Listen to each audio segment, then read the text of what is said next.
right. Hi, I'm Celia. Welcome to Pop Robot TBI. I'm Chafin. We're going to talk today about what has gone well in the last week and what we've learned. What went well for you this week, Chafin? I actually went, I know, I was like, what did go well? I went to bed on time. So that's been, I mean, I typically go to bed on time. I have a hard time getting off the phone and winding down an hour before bedtime.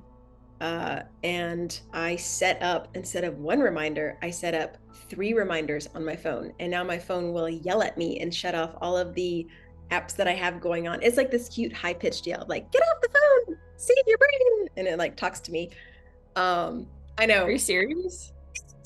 And it's really funny. And it helps me though get off the phone. And then usually like the first one, I'm like, whatever. The second one, I'm like, I probably should. And the third one, I'm like, okay, I'm doing it.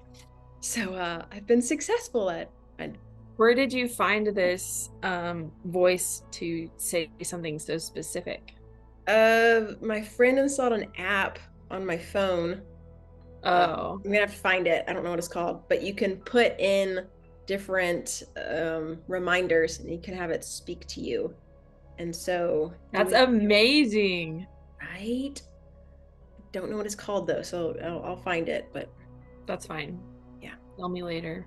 okay, No one else will know. It'll be great. yeah, just us. What about you? What went well? Um, I wrote down a couple things so I would remember something. So what went well is I intentionally was eating what I wanted to be eating. So I was eating really healthy and consistently, and I don't think I even ate out at a single restaurant. So I think that helps my brain and digestion and energy and all these things. Nice. So that was definitely a win. Another thing that went well was surrendering to where I'm at currently and accepting where I'm at. Along with also trying to be open-minded and take action steps to continue to progress in healing. And I talked with somebody who is a TBI person that has made a lot of progress, and they suggested looking into an upper cervical chiropractor. And so I went and saw one, and they did x-rays, and then they said, your neck is super not aligned, and it could very well be affecting your brain symptoms. And so now what went well is I looked into something new, and I'm going to explore treatment for my neck. Nice. Yeah. Which super that like that went well. But also I just want to point out that's really courageous of you to do that. Because we both have had practitioners who have not been so helpful. So putting yourself back out there is kind of scary, but hopeful. And you're just being really courageous and getting help from that concussion expert, as well as seeking another doctor's perspective, doing that. Thank you, Chafin. What did you learn this week? What did I learn this week? That you're getting better. Yeah. I'm trying to think of something that didn't go well that I learned from. Do you have anything on the top of your mind? Yeah, so I learned something I already knew. I learned without a doubt watching television breaks my brain, even if it's on my phone. So I experimented with, I'm just gonna watch this tiny little show. I'm gonna hold it over there. I'm not even gonna look at it all the time. Nope. Afterwards, I was completely feeling like crap. And so I tried to,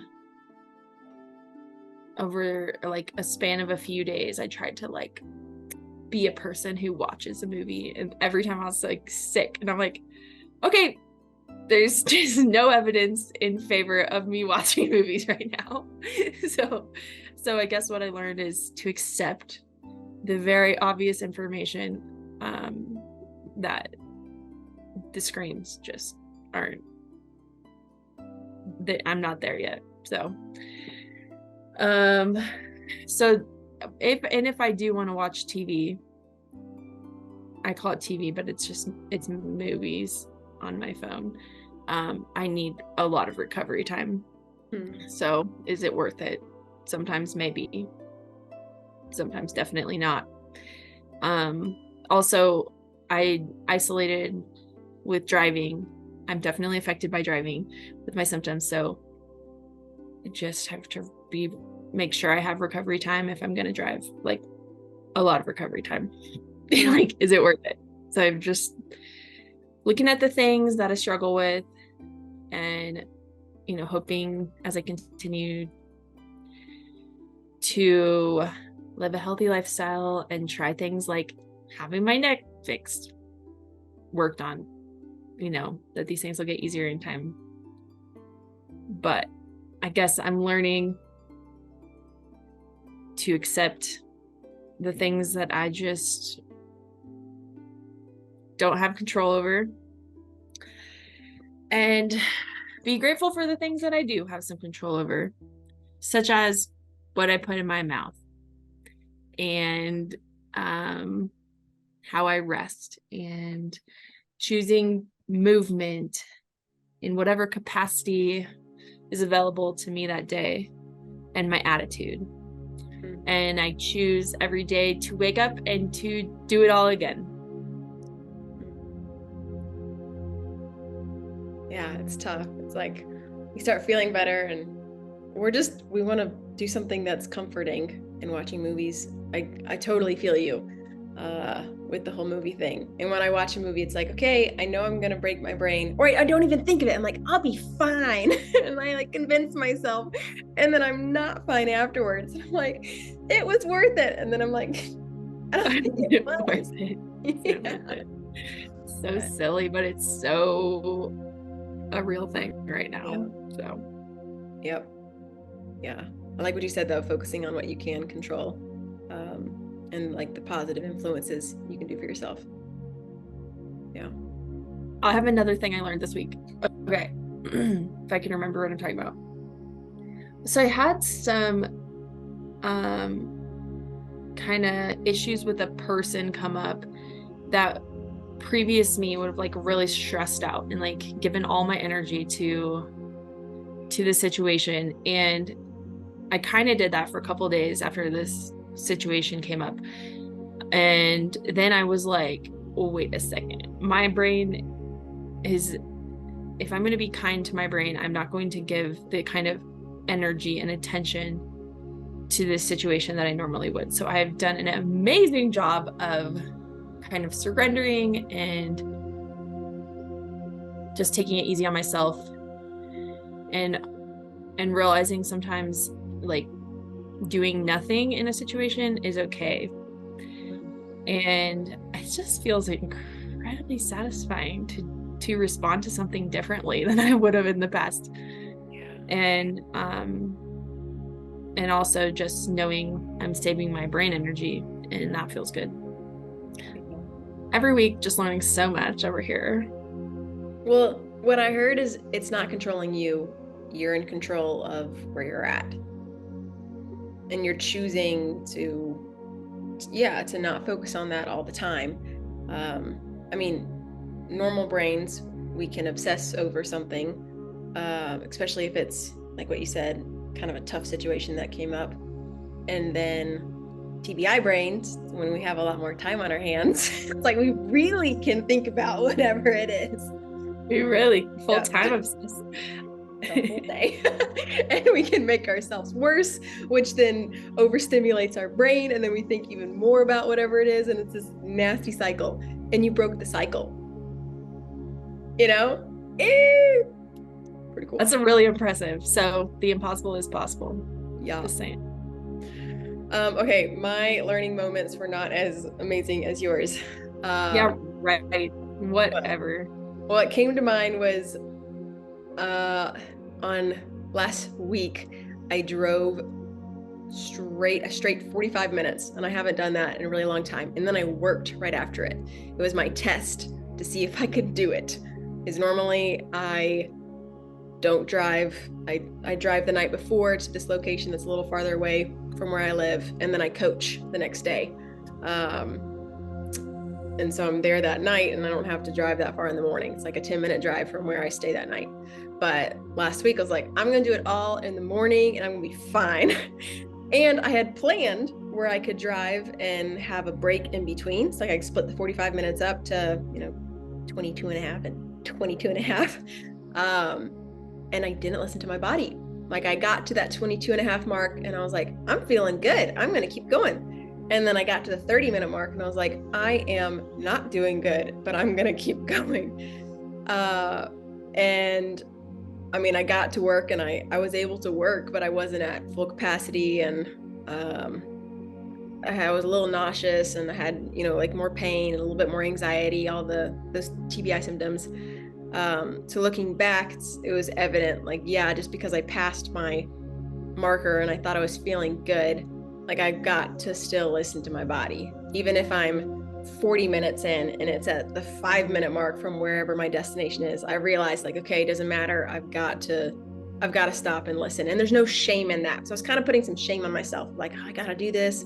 I have to prove to myself I can do this. And it's like, why? My brain's doing so much already. So support it and encourage it. And so I think next time I'm going to try to do it again this week. And so when I feel that urge, doesn't matter where I'm at, I'm going to pull off on the side of the road and I'm going to put on my binaural, whatever you call those beats, and I'm going to go into Zen mode just for a little bit until I feel better. So it's interesting. It's like so learning to listen to your body is super challenging, because a lot of things make us want to ignore it, like external and internal distractions. So we get better and better, but having these routines and systems in place are kind of like our safeguard. Like, so it's like, but also you have to choose to follow the routines or the systems you set up for yourself to prevent, falling apart. This is tough. It's really tough. When you said that, what came to mind is I was choosing to break my routine to see if I could do more, but the importance of still maintaining a routine within the new change, I think that I did not do. And I'm like, oh, wow, what you just said makes so much sense. So it's like, no matter what new thing we choose to do, we still have to take care of ourselves with something that our brain and body know how to function in, so that not everything is completely new. We're still grounded in some way. Yeah, but I see how you would go into that situation and be like, I'm just gonna try this, I can do this. It's like, it reminds me like when I did my drive to Colorado and I was like, okay, here's my plan. I'm gonna take a nap every hour, but like I didn't. I went like a full 2 hours one time, and then I was like, felt like I was gonna float off to another planet. Like my brain did not feel right. And so yeah, we get like confident, we get overly confident. Yeah. Which I think is part of living. It's part of living. We're learning. And we have so many things in place that we are able to do pretty well. But it's a practice. Yeah. Practice every day.